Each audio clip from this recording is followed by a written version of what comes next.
Thomas and Percy enjoy working in the docks. They like the sea air and the sound of the gulls.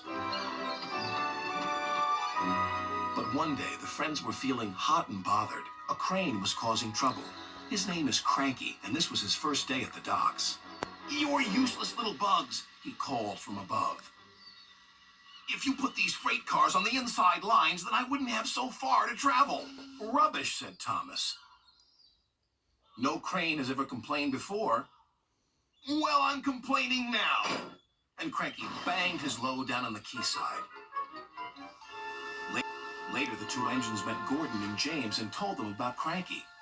"Cranes are airy-fairy things. They need a lot of attention, like me, in fact," said Gordon. "You should see the situation from Cranky's point of view," said James.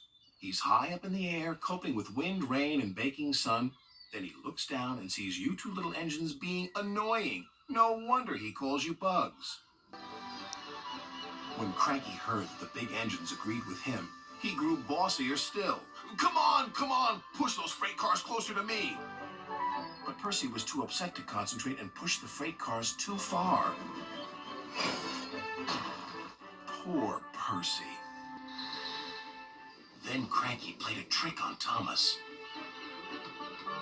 "Push your freight cars onto the outside line. It's easier for me to load up." So Thomas did.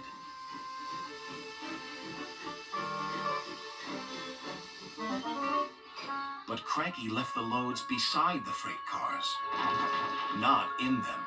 You must have known my arm can't reach you there," complained Cranky. This mix-up caused confusion and delay.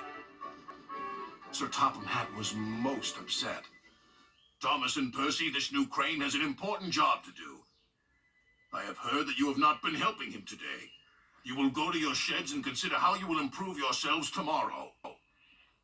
Now Thomas and Percy were upset too.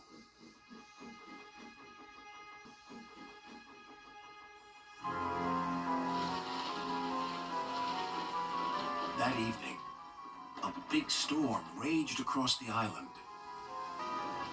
Cranky and the engines were trapped at the docks. "We're sure to be safe in this shed," said Duck. But he was wrong. They were about to be put in great danger by an old tramp steamer. It was out of control and running aground, straight into the sheds.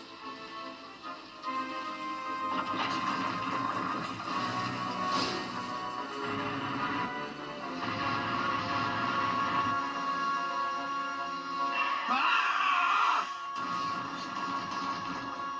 "Help!"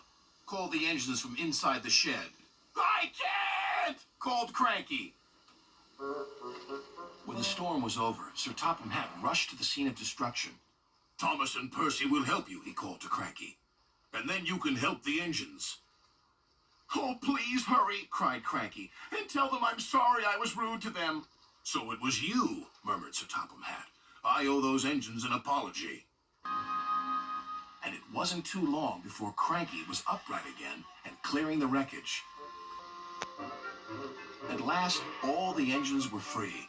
"Oh, thank you," said Gordon. "What would I have done without you?" "Well, I had to be rescued before I could help you. But I never thought it would be by a couple of Cranky was about to say bugs, but he quickly corrected himself. Small engines, thank you. I'll never be rude again. However, you two mites are in my way, so move over."